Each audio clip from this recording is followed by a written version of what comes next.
Joy-Con Junction. Now, today, finally, we're doing an E3 predictions video, and it's going to be a big ride. You know what? I can't talk today, but we're going to still do it. Okay. Now... Oh, I'm here. Yeah, Sean's here. And okay. I'm here too. Yeah, they know that already, I think. Well, I'm just making sure. Yeah. So, first we're going to start out with predictions, what I expect to see. Actually, you know what? I'm going to call it my expectations. Expecting? Yeah, right? Is that how I say it? Is that correct, you guys? No. Expecting? I don't know. I'm just joking. All right. Today we will see. All right, who wants to start first? I don't even think that's a word. Expectation. My expectations. Yeah? Is it? Now I'm having like a total brain fart thinking it's not a real word. I'm going to look it up after this video. Okay, go. Okay. Today, who wants to start with the first prediction? Me. All right. You want to talk about it? No. Okay. Okay, then. All right. I guess I'll talk about it then because I'm the only one who can talk. Naruto Ultimate Ninja Storm 4. Nobody has even mentioned this as a port for the Switch. Sean, do you think this is a possibility? Maybe. Katie? You've never played it, have you? I've never played it, so I don't have the right to speak. Okay, we all know Naruto is one of the greatest animes ever created. Not as good as Dragon Ball Z. Okay, and I can argue.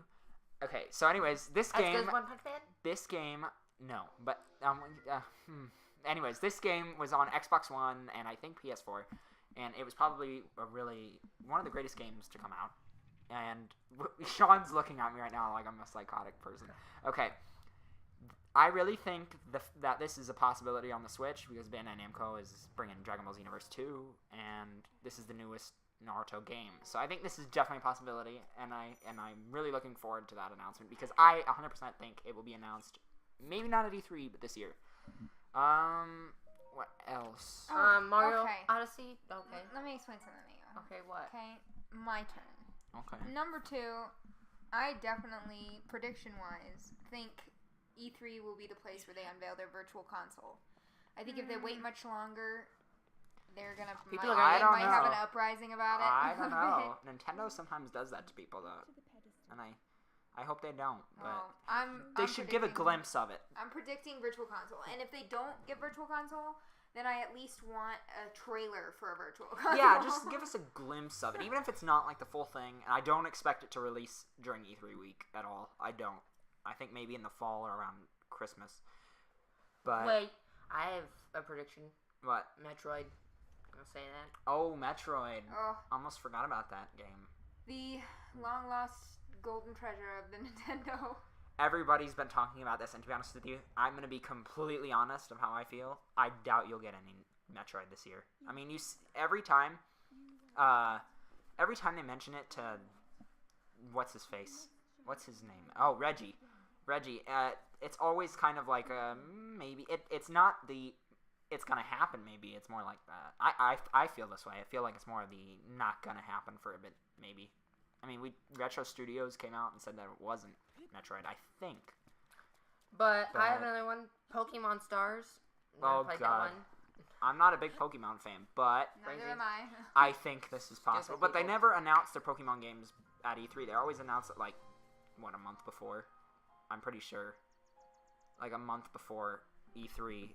That's what they're famous for doing. But we haven't got one yet, so it's getting pretty close. There's one that isn't so much prediction, but more of a actual fact, and that's Rabbids, the Mario crossover. All right, one of my favorite RPG games is Rabbids. I played that game like every day when I was way in the younger years, and that game was so much fun. It was unbelievable. Did you like that game, Sean? The second one? Raving Rabbids 2 was good, but that also... The burping one with the cars? Yeah. What about the one where they go to... What was it? Raving Rabbids Go Back Home, remember that? I don't remember. Well, there was a lot of games, and they were all really good, actually. So... Oh, this is a topic I'm going to let Sean mostly cover, because this is probably his most favorite thing of all time. Oh, yeah. What is it, Sean? It's Mario Odyssey DLC. What? Mario Odyssey DLC. Do you not understand my words? Okay. Beat Zelda. All right, now explain. How do you think? What would be included in that? Maybe new characters. New characters? That's to play as, or a new campaign. Now, here's a question. Do you think there's any chance of, like, a Zelda style, like maybe another level or a new story or anything? Or you think that's too far-fetched? Too far-fetched. Too far-fetched? What about multiplayer? Multiplayer? How would you include multiplayer? Well... They had it in Mario Galaxy. They did? Yeah, remember when the second player could come behind and snatch the little star bits? Oh, yeah. They could do that. I'm thinking maybe it's a possibility. Unless I would love to see, like, someone, I think someone else, some other YouTuber was talking about it. I can't remember who. Hat upgrades. They're talking about possibly upgrading your hat throughout the game. Mario hat and stuff. Or you could have a second player who is Luigi, but on separate screens. That would be fun. Or any character. Split screen, single Joy-Con use. Alright. Now, I have to hit this one because I don't think it's going to be announced at E3, but I think it's a possibility, and I would love to see it, is Gang Beasts. That game is hilarious. I mean, you've all seen all the other famous YouTubers like PewDiePie play it, and I mean, it's funny. So, I think the creator came out and said that it's a possibility, and they're looking at how they could do that now, but I think maybe if they, since they made that announcement, or maybe like a couple weeks before, were working on it, I think they could definitely get it ported by fall. So that would be fun. And then let's see what else we have. Catie, why don't you take Overwatch? Yeah? You know what? I would take it over, but I'm going to be honest and say I know nothing about it. I know nothing about it either because I don't own an Xbox or PlayStation. So I just think, to be honest with you, from an outside perspective, the way the dev kind of dissed the Nintendo in a way, but to be honest with you, if I was working on something huge for Nintendo, I would do the same thing. I mean, I would insult them to the core just to get them all off my scent, like, extremely. And then when I reveal it, just, like, totally kiss their butts. I mean, I'd be like, oh, greatest company ever, blah, blah, blah. There you go. And I think I 100% believe, take it with a grain of salt, of course, because nothing I say is fact. But I think it's going to be announced 100%. Now... Everybody, be sure to listen. Oh, yes. Because Francis from Joy-Con Junction has some serious big news. Big news. Okay. Big news. All right, guys. Now, I'm going to get a little bit deeper into this than I did other stuff. I know I'm yapping a lot in this video, but this is important. Many of you know the rumor that's been spreading around for the Switch, which is Beanox is developing Call of Duty World War II for the Switch. Now... I have a source, I'm not going to say who, of course, because I'm not a terrible person, and I don't want to get in trouble, but this person says that they have been able to see the game in action on the Switch, and it's been downgraded slightly, just slightly. I mean, maybe, like, I think he said something like 980p, I'm not sure what he said, but he says it was really well performance, and the DLC, this is what he was saying, is we'll see a bonus pack for pre-order and, launch day, but we probably might not see a DLC if it doesn't sell well. So if, let's say, if it sells 1 million copies or whatever, and I think, from my point of view, that's okay, but if it were to sell bad, we probably wouldn't get DLC and things like that. But I can say for myself that I think this source is, is reliable, however you say that. I'm having really bad word trouble tonight. I can say, as someone who has been a lifelong Nintendo fan, and then half my life spent as an Xbox fan, same here. I can tell you that Call of Duty World War II, especially this game because it's so hyped, coming to the Switch would possibly... I'm going to just say it, take away sales from the Xbox One and PS4 versions. Now, there's a lot of people that are going to choose the Nintendo console over the Xbox and PS4 purely for the handheld portable reasoning behind it.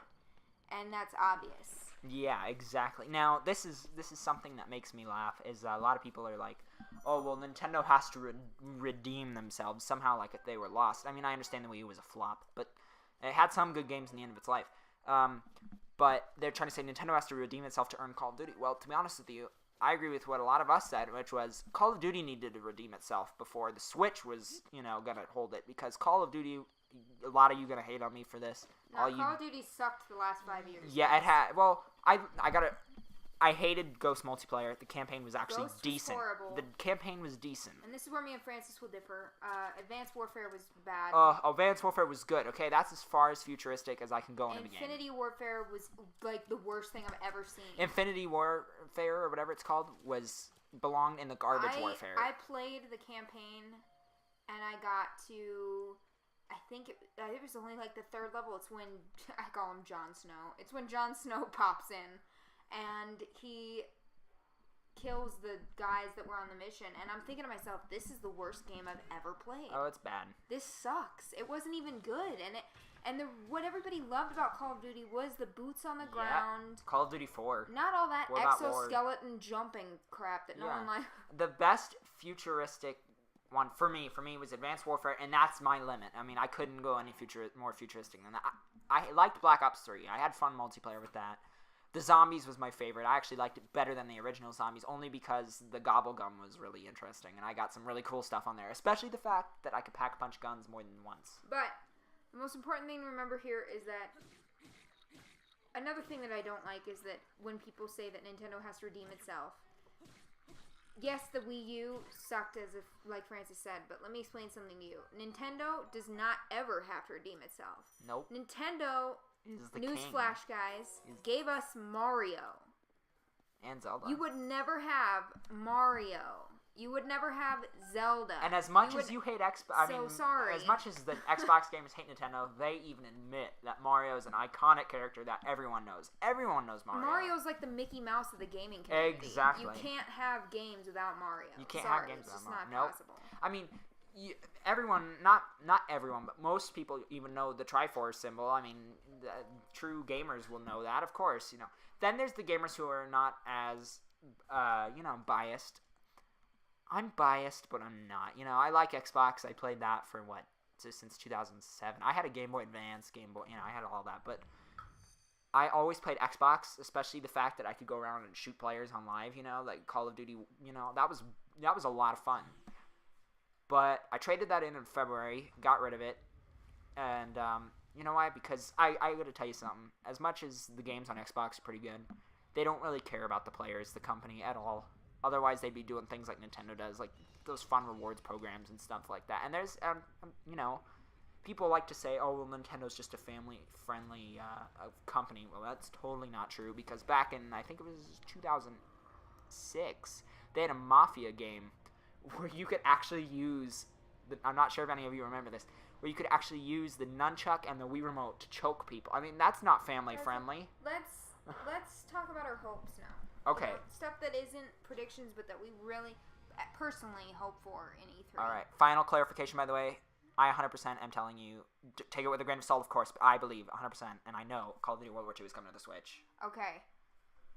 This is something more so, not really Sean. I'm sure he's excited, but more so me and Francis. This is from our heyday. Oh, yeah. Virtual Console Mario Sunshine. If you do this, Nintendo, You will win E3. You will 100%. take all my money. Take it all out of my money. My wallet is dead if you announce this. But Please.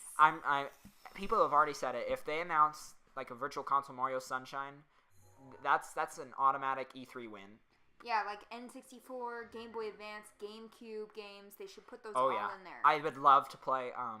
What was that game called? Tonic Trouble. Tonic Trouble was fun. I'd like to. I know Microsoft owns the rights to Banjo-Kazooie, but if they could get somehow the shared rights on it, that would be really epic. Like Rare Replay. Let's cringy. see. I did it have anyway. hopes of Star Wars Battlefront 2 coming. I don't think that's gonna happen. You gotta come on. Hey, they didn't deny it though, did they? No. They didn't come out and say no. So hey, that leaves an opening. I think. Oh, this is one I'd actually like to see, and I definitely know Catie would, and Sean would too. Maybe a Mario Maker game. I think a Mario Maker Deluxe would be awesome. Maybe a Donkey Kong Maker, or like an F-Zero Maker or something like that. Maybe a Pac-Man Maker even, because they're doing the Namco Museum or whatever. Let's see. I have a little list here of awesome games. Let's see. Oh, yes. Many of you do not know. Fallout 4! I have a list of my top 3 favorite games. I forgot the third one, but it goes like this. Halo 3, Fallout 4. That's it. Those are the. Two. Yeah, I know. I said I forgot the third one. Call of Duty 4? No. How dare you? Maybe in there, but it's probably in like my top 5. But Zelda? Fallout 4. Top 3 for me: Zelda, Twilight Princess, Call of Duty 4, Mario 64. Okay. Ugh. Mario Odyssey will be Okay. better. Listen, Fallout 4. I don't care what you say. I know it's made by the same company of Skyrim. It destroys Skyrim, in my opinion, to pieces, to utter pieces. And it was such a beautifully done game. I mean, who doesn't love playing with the Minutemen? I did some nasty stuff on that game. Next about the hope. Raiders? Next hope. Oh, next hope? Outlast. Outlast. Sean, you remember Outlast? Yes. The game where people run around naked. Silky. Silky. All right. I actually wrote to the dev today on Twitter. I'll actually include the tweet, maybe in a picture or something. But I asked him if there was a possibility of it coming to the Switch. They replied, I think it was, what did they reply? Oh, let me see if I can call it off the top of my head. It is definitely a possibility, but it is not something we are currently working on. That was what they said. If it's definitely a possibility, I think it definitely could be announced. I don't think it'll be announced at E3, though. That's a hope. I don't think it'll be actually announced probably until mid-next year. It could be announced in March and then released in fall, like around Halloween, which would be perfect. That would be actually really, really awesome. That game was good. I haven't played the second one, Now, though. for the final hope. Of what? Help me, Obi-Wan. Okay. For the final hope, let's all take a moment to remember our fallen brethren of the Dragon Clan, Spyro. That game does not look good. Okay, it's not dead. It's alive, and it is kicking, and it is my hope. So it's not a prediction. I doubt it'll ever happen, but I can hope I doubt it. that Spyro happens. Isn't it part of Skylanders? How No. dare. Yeah. No. Spyro's part of Skylanders, isn't it? Are you stupid? Spyro is one of my favorite I'm games 100% sure. from the 90s that used to be my jam. I'm 100% sure Spyro. But these are our predictions and hopes. Wait, I have one more. What? Which is, I hope, and I really do, which is Alien. Alien Oh, Isolation. Alien Isolation would be great on the Switch, especially with the Joy-Con. You could do the thingy. Well, Anything. those are our predictions Ding-a-ling-a-ding. and hopes for E3. And Like, comment, subscribe. we might do another one maybe. Actually, we're going to do another video probably on the same day as E3. We're also probably going to do a live stream of Yeah. E3 on our channel, so stay tuned for that And too. you will have to I don't think you'll have to hear our yaps on that one. We'll decide that day. If we're in a talkative mood, we'll burst your eardrums. But maybe not. Hope Nintendo does well and crushes everybody else out there. You hear me, Xbox? See you on You're the going flip to jail. side. See, on the flippity flip. Joy-Con Junction. Out.